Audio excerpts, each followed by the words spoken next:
जहान है। हम सब एक हैं, घर में ही सिर्फ हैं। हम सब एक हैं, घर में ही सिर्फ हैं। हम सब एक हैं, घर में ही सिर्फ हैं। हम सब एक हैं, घर में ही सिर्फ हैं। हम सब एक हैं, घर में ही सिर्फ हैं। हम सब एक हैं, घर में ही सिर्फ हैं। हम सब एक हैं, घर में ही सिर्फ हैं। हम सब एक हैं, घर में ही सिर्फ हैं।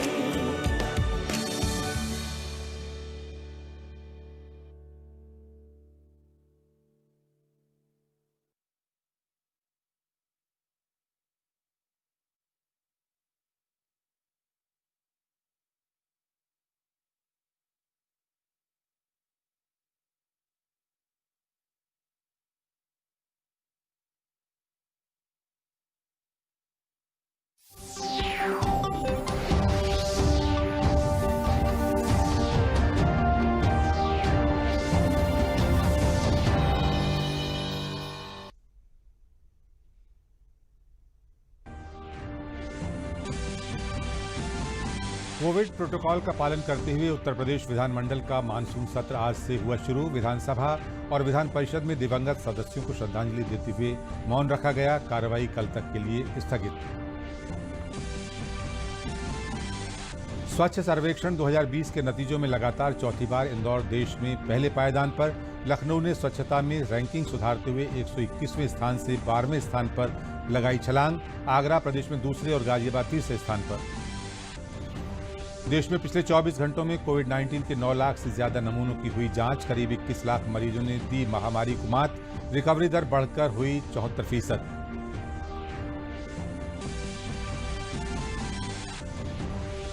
और बुंदेलखंड के जल संसाधनों के प्रबंधन के लिए प्रदेश सरकार, जल संसाधन मंत्रालय और इजरायल के बीच हुआ समझौता। परियोजना में बुंदेलखंड के 25 गांवों में आधुनिक सिंचाई तकनीक की होगी शुरुआत। नमस्कार, मैं अशोक यादव और अब समाचार विस्तार से। विधानसभा में मानसून सत्र के पहले दिन मृतक सदस्यों को श्रद्धांजलि अर्पित करते हुए नेता सदन मुख्यमंत्री योगी आदित्यनाथ ने कहा कि हमारे कैबिनेट के 2 सदस्य कमला रानी वरुण और चेतन चौहान की मृत्यु से जो स्थान रिक्त हुआ है उसकी भरपाई नहीं की जा सकती। ये नेता गरीबों, कमजोरों और जनता को समर्पित थे। उनके सुख और दुख में भागीदार होते रहे हैं। विधानसभा के सदस्य रहे वीरेंद्र सिंह सिरोही, पारसनाथ यादव और मध्य प्रदेश के पूर्व राज्यपाल लालजी टंडन की मृत्यु पर गहरी शोक संवेदना व्यक्त करते हुए परिवार को अपनी संवेदनाएं भेजी। उन्होंने कहा कि नेताओं ने हमें बहुत कुछ सीखने के लिए दिया है। इस अवसर पर उन्होंने पूर्वी लद्दाख की गलवान घाटी में 20 जवानों की शहादत पर भी पूरे प्रदेश की ओर से श्रद्धांजलि अर्पित की और कहा कि उनका ये बलिदान व्यर्थ नहीं जाएगा। वैश्विक महामारी कोविड-19 में कोरोना वॉरियर्स ने जिस तरह से खतरों के बीच लोगों की जान बचाई और अपनी जान गंवाई है, उन सभी को श्रद्धांजलि अर्पित की गई और उनके कार्यों की प्रशंसा करते हुए उनके परिवार को भी संवेदनाएं प्रेषित की गईं। विधानसभा और विधान परिषद दोनों सदनों में मृत आत्माओं की शांति के लिए श्रद्धांजलि अर्पित करते हुए 2 मिनट का मौन रखा गया। दोनों सदनों में कोविड-19 प्रोटोकॉल का पालन करते हुए संचालन किया गया।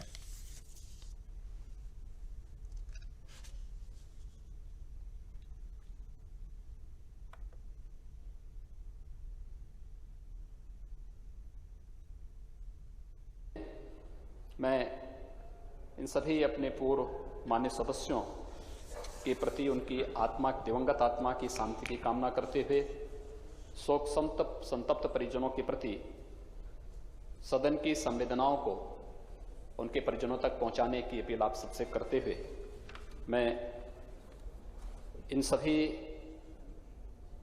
अपने मंत्रिमंडल के सहयोगियों, सदन के हमारे सदस्यगण, गलवान घाटी में शहीद हुए देश के वीर सैनिकों, कोरोना वॉरियर्स और सदन के पूर्व सदस्यों के प्रति सदन की ओर से विनम्र श्रद्धांजलि अर्पित करते हुए आपसे अपील करता हूं कि सदन की भावनाओं को शोक संतप्त परिजनों तक पहुंचाने की कृपा करें। स्वच्छता के मामले में फिर से लगातार चौथी बार इंदौर ने बाजी मारी है। आवास और शहरी विकास मंत्रालय ने देश के विभिन्न राज्यों और शहरों को स्वच्छता सर्वेक्षण पुरस्कार 2020 प्रदान किए। आवासीय और शहरी विकास मंत्री हरदीप सिंह पुरी ने ये पुरस्कार प्रदान किए हैं। मध्य प्रदेश का इंदौर एक बार फिर देश का लगातार सबसे स्वच्छ शहर बन गया है। वहीं दूसरे स्थान पर गुजरात का सूरत शहर रहा, जबकि महाराष्ट्र के नवी मुंबई को स्वच्छता का तीसरा पुरस्कार प्रदान किया गया। इन शहरों को ODF++ का स्टेटस दिया गया है। इन शहरों को 1 लाख से अधिक आबादी वाली कैटेगरी में पुरस्कार प्रदान किए गए।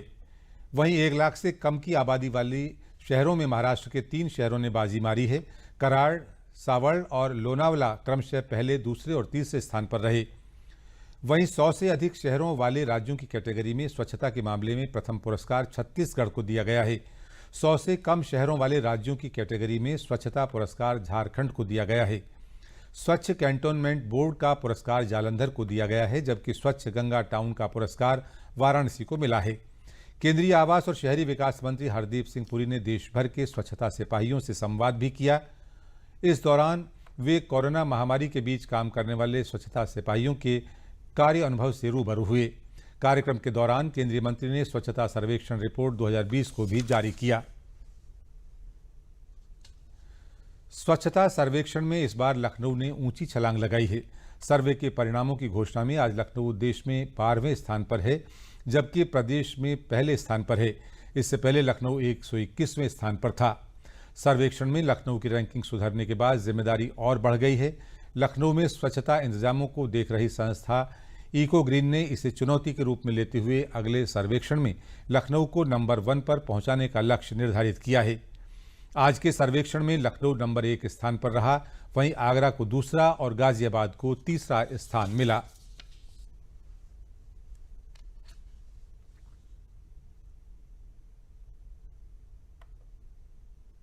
देखिए, ये जो उपलब्धि है 12वां नंबर हमको मिला है, ये पूरे लखनऊ के जो निवासी हैं, यहाँ रहने वाले लोग हैं, उनका सहयोग इसमें प्राप्त हुआ है, क्योंकि बिना जन सहभागिता के और जन सहयोग के इतनी बड़ी उपलब्धि हासिल करना संभव नहीं है।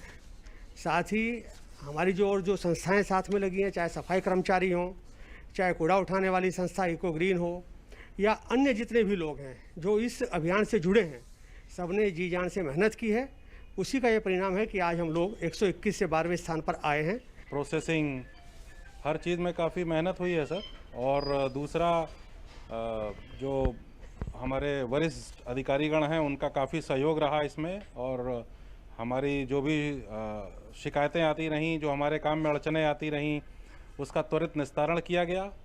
और उस निस्तारण का ये परिणाम है कि आज हमारा शहर भारत के टॉप शहरों के साथ खड़ा है, और उम्मीद करते हैं कि अगली बार नंबर 1 जो है लाने का लक्ष्य करेंगे। स्वास्थ्य मंत्रालय ने ट्वीट कर बताया है कि भारत में कोविड-19 टेस्टिंग के मामले में नया मुकाम हासिल किया गया है। पिछले 24 घंटों में 9 लाख से ज्यादा नमूनों की जांच हुई। पॉजिटिविटी रेट घटकर 8% से कम हो गया है। परीक्षण, निगरानी और संपर्क ट्रेसिंग के माध्यम से प्रारंभिक पहचान के साथ साथ कोविड-19 मरीजों का समय पर उचित उपचार किया जा रहा है, जिसकी वजह से सक्रिय मामलों में गंभीर हालात वाले मरीजों का अनुपात बहुत कम है।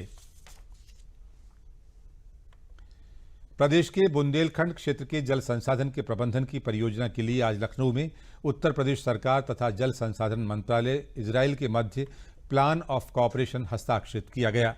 इजराइल की तरफ से भारत में इजराइल के राजदूत डॉक्टर रॉन मल्का और उत्तर प्रदेश सरकार की तरफ से उत्तर प्रदेश कृषि उत्पादन आयुक्त श्री आलोक सिन्हा ने इस महत्वाकांक्षी MOU पर हस्ताक्षर किए। बुंदेलखंड में जल प्रबंधन के क्षेत्र में दीर्घकालिक सुधार किए जाने के लिए प्लान ऑफ कॉपरेशन के द्वारा बुंदेलखंड क्षेत्र में इजराइल के सहयोग से India Israel Bundelkhand water project पर काम किया जाएगा।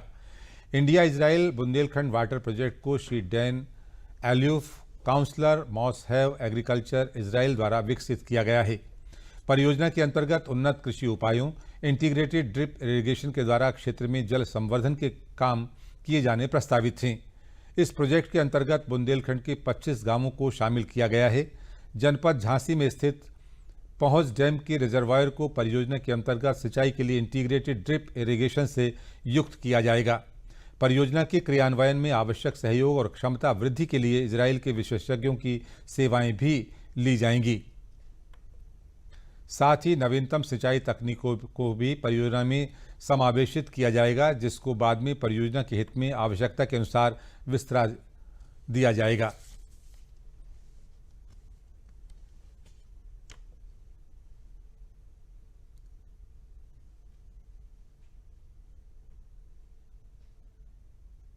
बुंदेलखंड क्षेत्र में इजरायली टेक्नोलॉजी के माध्यम से वहाँ की जो इरिगेशन की समस्या है, वहाँ की सिंचाई की समस्या है, उसको दूर करने के लिए आज एक ऐतिहासिक POC साइन किया है, जो प्लान ऑफ कोऑपरेशन से बोलते हैं, वो साइन किया गया। इसके लिए इजरायल के महामहिम राजदूत स्वयं आज इस कोविड के समय में भी उन्होंने अपना समय निकाल के लखनऊ में उपस्थित हुए हैं। और आज इजरायल में इंडिया डे भी मनाया जाता है, तो इंडिया डे के दिन वो यहाँ उपस्थित होकर उन्होंने MOU यहाँ पे साइन किया है। और इसमें जो इजरायल में पानी की कमी को दूर करने के लिए और वहाँ पे सिंचाई के साधनों को किसानों तक पहुँचाने के लिए जो तकनीक उन्होंने अपनाई है, उसके लिए झांसी में बबीना ब्लॉक में 25 गाँव सेलेक्ट किए गए हैं, जहाँ पे एक एरिया ऑफ एक्सीलेंस स्थापित किया जाएगा। और ये एक रोल मॉडल होगा, ना सिर्फ ऐसे जगहों के लिए जहाँ पानी की कमी हो, ये पूरे हिंदुस्तान में एक तरह का रोल मॉडल स्थापित किया जाएगा। कल से शुरू हो रहे मुहर्रम और गणेश चतुर्थी पर्व को देखते हुए लखनऊ में धारा 144 लागू कर दी गई है। कोविड महामारी को रोकने के लिए सरकार ने ये कदम उठाया है। लखनऊ के जॉइंट पुलिस कमिश्नर नवीन अरोड़ा ने बताया कि इस दौरान किसी भी तरह के जुलूस पर पाबंदी रहेगी और किसी भी तरह के पूजा पंडाल नहीं बनाए जाएंगे और चौक पर ताजिए नहीं रखे जाएंगे। इस दौरान लॉकडाउन के नियमों का पूरी तरह से पालन किया जाएगा। वर्तमान में गणेश चतुर्थी बिल्कुल पास है और इसके साथ ही मुहर्रम का त्यौहार है। सभी धर्म संप्रदाय समुदाय विशेष के लिए ये गाइडलाइंस हैं कि कोविड SOPs का पालन करें। किसी भी ऐसी जगह पे हम भीड़ भाड़ एकत्र न होने दें जिससे आपस में इस बीमारी के फैलने की आशंका हो। इसी के दृष्टिगत शासन और DGP ऑफिस के निर्देशों के क्रम में लखनऊ कमिश्नरेट की अधिकारिता में 144 के प्रतिबंधात्मक आदेश जारी किए गए हैं, जिसमें ये कहा गया है कि जुलूस पे ताजियों पे प्रतिबंध है, किसी भी तरह से सार्वजनिक रूप से नहीं निकाले जाएंगे। मजलिसों पे जलसों पर जहां भीड़ भाड़ होने की संभावना है उन पे प्रतिबंध लगा दिया गया है। नमाजें जिस तरह से पूर्वत 5 लोगों के द्वारा मस्जिद में पढ़ी जा रही थी वो यथावत है, उससे अधिक संख्या में अलाउ नहीं किया गया है। इसी तरह से गणेश प्रतिमा के स्थापना और विसर्जन पर सार्वजनिक रूप से प्रतिबंध है। किसी भी तरह के विसर्जन के लिए जुलूस नहीं निकाले जाएंगे। केंद्रीय जनजाति विभाग ने कोरोना काल में आदिवासी समुदाय की मदद और देश की अर्थव्यवस्था को सुदृढ़ करने के इरादे से बड़ी अच्छी पहल की है। 31 शहरों में ट्राइब्स इंडिया ऑन व्हील्स के तहत 57 मोबाइल वैन को रवाना किया गया है, जिनमें इम्यूनिटी क्षमता बढ़ाने वाली वस्तुओं को सस्ती कीमत पर अलग अलग शहरों में लोगों तक पहुंचाया जाएगा। खास बात यह है कि ये प्रोडक्ट बिल्कुल शुद्ध होंगे, क्योंकि जनजातीय समुदाय इन्हें प्राकृतिक चीज़ों से बनाएगा। केंद्रीय जनजातीय मंत्री अर्जुन मुंडा ने वीडियो कॉन्फ्रेंस के जरिए ऐसे 57 मोबाइल वैन को हरी झंडी दिखाकर रवाना किया। ये अहमदाबाद, इलाहाबाद, बेंगलुरु, भोपाल, चेन्नई, कोयम्बतूर, दिल्ली, गुवाहाटी, हैदराबाद, मुंबई और रांची में चलेंगी। अर्जुन मुंडा ने कहा कि इन वस्तुओं की बिक्री से जमा होने वाली राशि आदिवासी समुदाय के लोगों को दी जाएगी, जिससे उन्हें अपनी आय बढ़ाने और जीविका चलाने में मदद मिलेगी।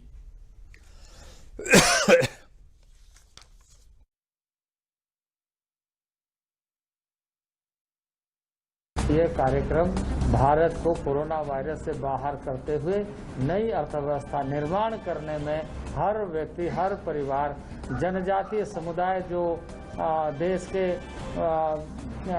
ज्योग्राफिकली बहुत बड़े जिसे कहा जाए प्रकृति के साथ जुड़े हुए भौगोलिक क्षेत्रफल में रहने वाले लोग हैं, उनके जीवन की सारी विशेषताओं का लाभ पूरे देश को मिलते हुए हम कोरोना वायरस से निकल करके नई बाजार स्थापित करेंगे। राष्ट्रीय जलीय जीव घोषित डॉल्फिन अब विलुप्त होने के कगार पर हैं। विलुप्त प्राय इस जीव का कुनबा फतेहपुर जिले के आदमपुर घाट से भिटौरा घाट तक देखने को मिला, जिनके संरक्षण के लिए वन विभाग का सचल दस्ता लगातार गंगा घाट में गश्त कर रहा है। विभाग द्वारा गुप्त सूचना तंत्र मजबूत किया गया है, जिससे इनको नुकसान पहुंचाने वालों से इनका संरक्षण किया जा सके। क्षेत्रीय वन अधिकारी RL सैनी ने बताया कि फतेहपुर जनपद में डॉल्फिन बहुतायत में पाई जाती हैं। इनके संरक्षण के लिए हम लोग लगातार गश्त करते रहते हैं और इस बार 15 अगस्त को प्रधानमंत्री के डॉल्फिन प्रोजेक्ट के आह्वान के बाद इनके संरक्षण में निरंतर तेजी कर दी गई है। नदियों को प्रदूषण से बचाने वाले स्रोतों में डॉल्फिन को भी मुख्य माना गया है, जो नदियों को शुद्ध करने में बड़ी सहायक हैं। इसके अलावा स्थानीय लोगों को इनकी खूबियां बताकर संरक्षण के लिए जागरूक किया जा रहा है। इस मामले में हम लोग पहले से ही सुरक्षा व्यवस्था अपना ठीक ठाक किए हैं। गश्त वगैरह करते रहते हैं स्टाफ के साथ में, स्थानीय लोगों को मोटिवेट करते रहते हैं। और अब तो हमारे माननीय प्रधानमंत्री जी ने भी अपने 15 अगस्त के उद्बोधन में ये इसका जिक्र किया है और डॉल्फिन के संरक्षण पर महत्व दिया है। और उस संदेश सुनने के बाद हम लोगों में नई ऊर्जा भर चुकी है और हम लोग अब बहुत और नई ऊर्जा के साथ अपने दल बल को, टीम को से के साथ गंगा के किनारे गश्त करना और बढ़ा दिए हैं। और गंगा के किनारे हम इस प्रकार की गतिविधियों को न्यूनतम करने का प्रयास कर रहे हैं कि जिससे हमारे डॉल्फिन कंजर संरक्षित हो सके। तो प्रयास किया जा रहा है कि इनकी संख्या सुरक्षित कर इनकी संख्या बढ़ाई जाए, ताकि हमारी पतित पावनी गंगा की जो पानी है ज़्यादा मात्रा में लंबाई में इसका शुद्ध हो सके। और इसके संबंध में हम लोग गंगा के किनारे जो गश्त कर रहे हैं, गश्त के दौरान जो भी हमें नाविक मिलते हैं, जो भी खेती करने वाले किसान मिलते हैं, उनको भी इसके विषय में जानकारी देते हैं, इसके महत्व के विषय में बताते हैं और अगल बगल के स्कूलों में भी जा कर के, विद्यालय में जाकर बच्चों को भी इसके विषय में जानकारी देके उनको प्रेरित करते हैं। ये जो है हम लोग गाँव वासी हैं, यहाँ के देखते रहते हैं बराबर और यहीं खेती बाड़ी भी देखते हैं। और जो वन विभाग की टीम है अक्सर यहाँ आती जाती रहती है, उसकी देखभाल भी करते रहते हैं। हम लोग गाँव वासी को समझाते हैं और मछुआरों को भी समझाते हैं जिनको जो है कोई ऐसी घटना ना पहुँचाई जाए और जिससे उनकी सुरक्षा रहे। गंगा के किनारे बैठो तो थोड़ी थोड़ी देर में वो गोता लगाती रहती हैं। इस तरह हम लोग देखते हैं इसको। बहुत जल्द नेशनल रिक्रूटमेंट एजेंसी करोड़ों युवाओं के लिए वरदान साबित होगी। वहीं नौकरियों की तलाश कर रहे युवाओं के लिए अब दिग्गज टेक कंपनी कोरमो जॉब नाम से एक नया ऐप लाई है। इस ऐप के जरिए युवा अपने नौकरी की तलाश कर सकते हैं। गूगल के मुताबिक ये एंड्रॉयड ऐप है और इस पर देश में उपलब्ध नौकरियों की जानकारी रहेगी। प्रधानमंत्री के स्लोगन आत्मनिर्भर भारत का कन्नौज जिले के छोटे से गांव में रहने वाले गरीब परिवार के बच्चे ने आत्मसात करके पीपल के पत्तों पर और चाय की पत्तियों से महापुरुषों की जीवंत आकृति बनाकर अपनी प्रतिभा दिखाई है और अपने आप को आत्मनिर्भर बनाया है। प्रधानमंत्री की प्रेरणा से इस बच्चे ने गरीबी को अपनी कमजोरी न बनाकर खुद आत्मनिर्भर बने और अपने हुनर से आय का स्रोत मजबूत किया और कई जगहों पर पुरस्कार भी अर्जित किए। साथ ही अपने प्रेरणा स्रोत प्रधानमंत्री की तस्वीर पीपल के पत्तों पर बनाकर लोगों को चौंका दिया है। प्रधानमंत्री का सपना है कि हमारे देश का हर एक नागरिक आत्मनिर्भर बने। हम चाहते हैं कि हर एक नागरिक जिसके अंदर जो भी कला है वो अपनी कला को बाहर निखारे। और हमारे मोदी जी मतलब हमारे देश में जो विदेश से पेंटिंग आती थी वो ना आकर हमारे इंडिया की पेंटिंग लोग खरीदे हैं। पॉपुलर के पत्तों पर एक पेंटिंग को तैयार किया हुआ है जिसमें हमने दिखाया है कि हम आगे की ओर बढ़ रहे हैं, कठिन परिस्थितियों में भी आगे की ओर बढ़ रहे हैं। चाहते हैं कि हमारा बेटा सबसे बड़ा आर्टिस्ट बन जाए और सभी लोगों को जागरूक करे कला के बारे में, कहीं ना कहीं देश का नाम रोशन करे।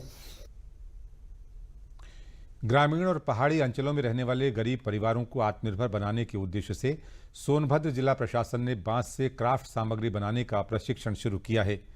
जिलाधिकारी और पुलिस अधीक्षक ने प्रशिक्षण का उद्घाटन करते हुए प्रशिक्षुओं से उनके निजी जिंदगी और बांस के कारोबार के बारे में जानकारियां भी हासिल की। जिलाधिकारी ने बताया कि इस अभियान में प्रशिक्षुओं को प्रशिक्षित कर इससे जुड़े मशीन और अन्य उपकरण भी उपलब्ध कराए जाएंगे, जिससे आगे चलकर वो अपने घर बैठे ही उत्पादन से जुड़ सकेंगे। इस बम्बू क्राफ्ट प्रशिक्षण का उद्घाटन के बाद जिलाधिकारी ने बताया कि ये 12 दिनों का प्रशिक्षण है। इसमें बांस से क्राफ्ट बनाकर लोग अपने घरों से आसपास ही रोजगार से जुड़ जाएंगे और इससे ग्रामीण महिलाएं भी लाभान्वित होंगी।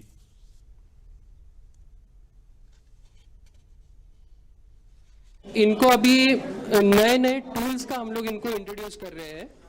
ग्राइंडिंग मशीन हो, ड्रिल मशीन हो, उसका इस्तेमाल कैसे करते हैं और जो काम करने के लिए ये 2 घंटा लगाते थे वही काम अभी टूल्स और मशीनरीज के माध्यम से आधे घंटे का काम हो जा रहा है। तो इससे क्या हो रहा है, प्रोडक्ट की सौंदर्य भी बढ़ रहा है, उसका प्रोडक्शन भी बढ़ रहा है और जब हम लोग उसको बेचेंगे उसका प्रॉफिट्स भी बढ़ेगा। तो लॉकडाउन के दौरान जो बाहर से जो लोग आए थे उसमें सोनभद्र का भी एक हमारे इस क्षेत्र में काम करने वाले हमें मिले हैं।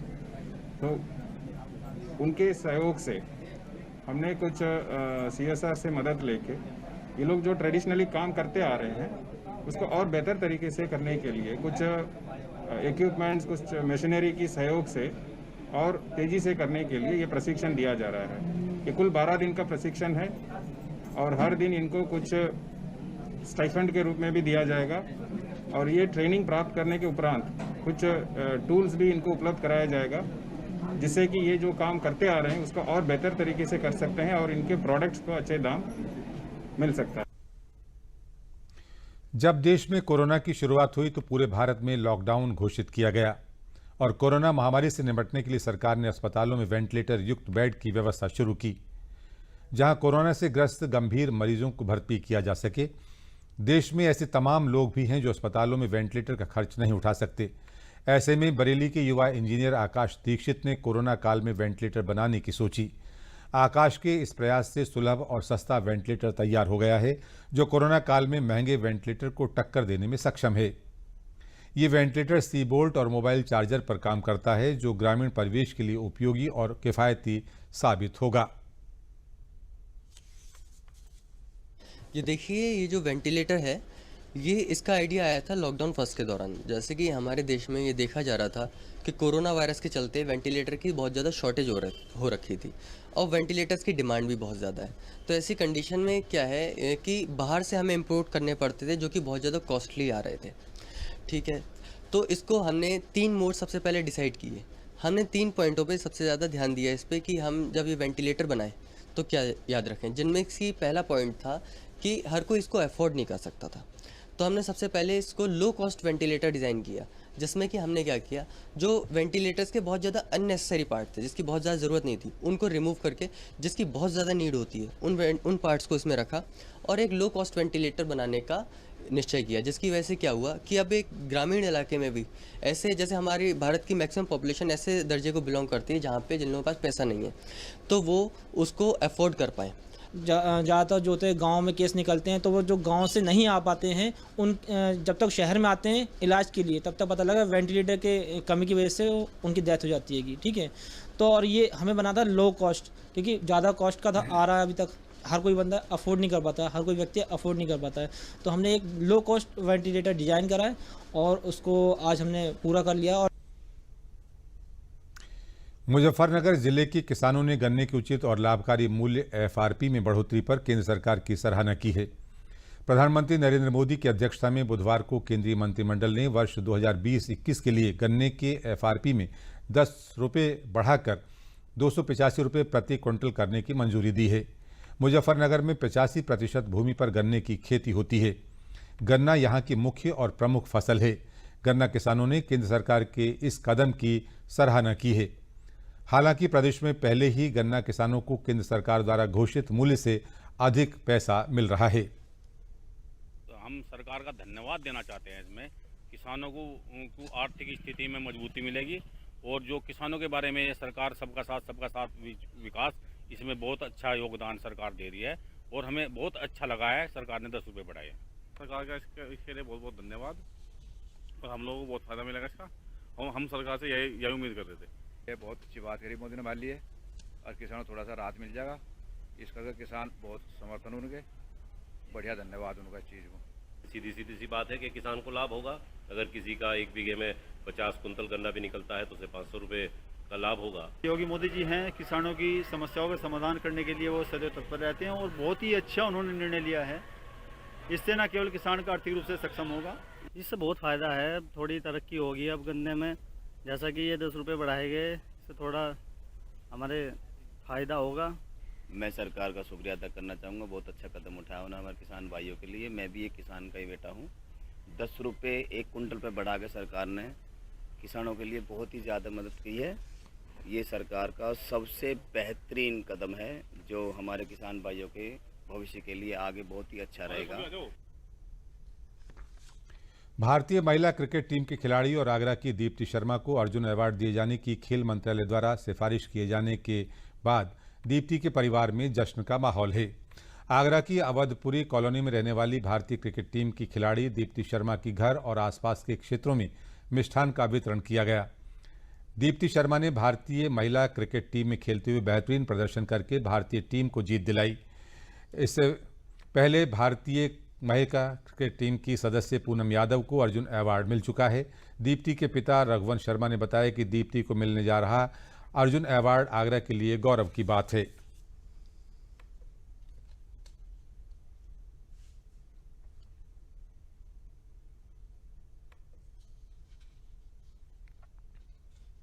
कल दीप्ति शर्मा को अर्जुन अवार्ड मिलने की घोषणा हुई।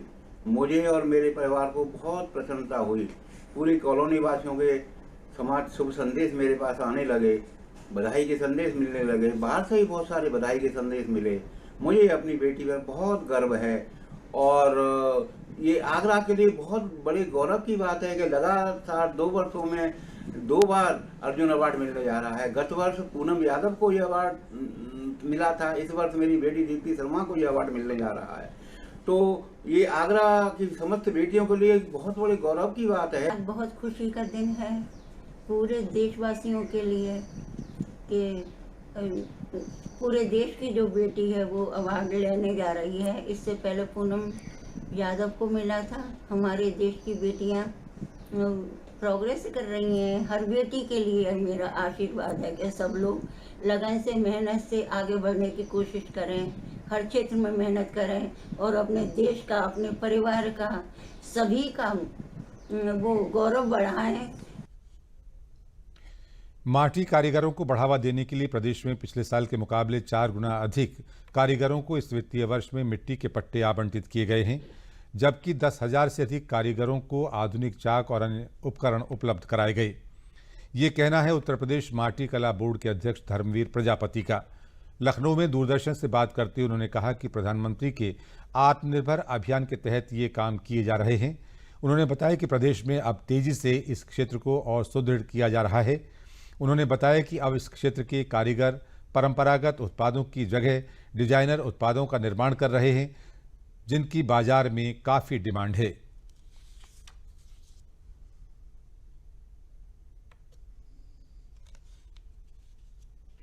आदरणीय मुख्यमंत्री का आभार व्यक्त करते हुए आपके माध्यम से आम जन को जानकारी देना चाहूँगा कि हमारा माटी कला बोर्ड जब से गठन हुआ है तब से निरंतर माटी कला बोर्ड और आदरणीय मुख्यमंत्री जी का सहयोग से हम लोग निरंतर आधुनिकता की ओर ले जाने के लिए इस कार्य को बहुत तेज़ी से आगे ले जाने के लिए हम लोग प्रयास कर रहे हैं। उसी के तहत अभी हमारे अयोध्या में जब भूमि पूजन हुआ उसमें 4.25 लाख दिए ये शिल्पकारों के ही पहुँचे और करोड़ों दिए उत्तर प्रदेश में जले। पूरे भारतवर्ष में तो अनेकों की संख्या में दीपक जले।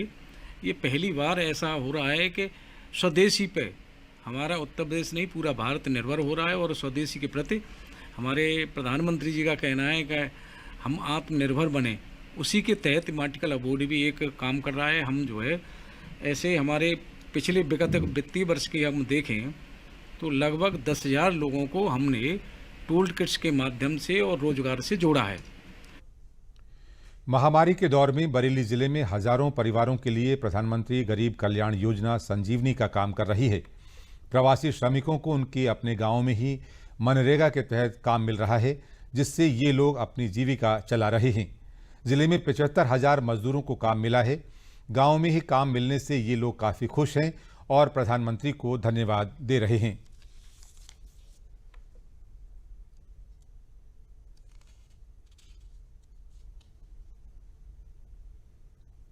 हमें जो है प्रधानमंत्री गरीब कल्याण योजना जो चलाई गई है माननीय प्रधानमंत्री जी द्वारा, उसमें हम लोगों को बहुत काम मिला है मनरेगा में, जिससे हमारे परिवार का भरण पोषण सही तरीके से चला है और हमें राशन भी मिला है, फ्री सिलेंडर भी मिला है और हम प्रधानमंत्री जी का बहुत बहुत धन्यवाद कहना चाह रहे हैं। मैं दिल्ली काम कर रहा था, लॉकडाउन की वजह से मुझे समस्या हुई, फिर मैं घर पे आया। गज्जे मतलब कहते हैं प्रधानमंत्री रोजगार योजना कहते हैं, मुझे क्या कहते हैं इनका सहारा मिला, बहुत मुझे काम दिक्कत हुई, परिवार चला रहा हूँ मैं, मेरे खाते में पैसे आए और मुझे राशन भी मिला यहाँ के मंत्री प्रधानमंत्री बहुत शुक्रगुजार हूँ इस चीज़ का, जो इसने योजना चलाई जो चीज़ है। महामारी में मैं कोई काम नहीं था बरेली में, और मोदी जी ने गांव में नरेगा चलाया, उसमें हमने काम करो और सारी योजना दी हमें, सिलेंडर भी मिला है और पैसे भी मिले हैं, राशन भी मिला है। मोदी जी को धन्यवाद। इसी के साथ समाचारों का ये बुलेटिन समाप्त हुआ। नमस्कार।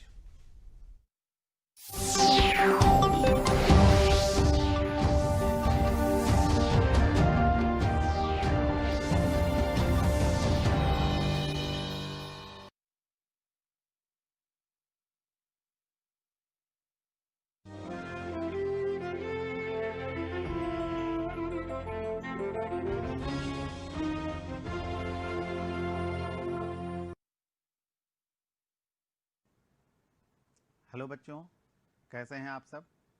आशा है अच्छे से पढ़ाई आप लोग अपनी कर रहे होंगे घर में बैठकर। मैं संजय कुमार सिंह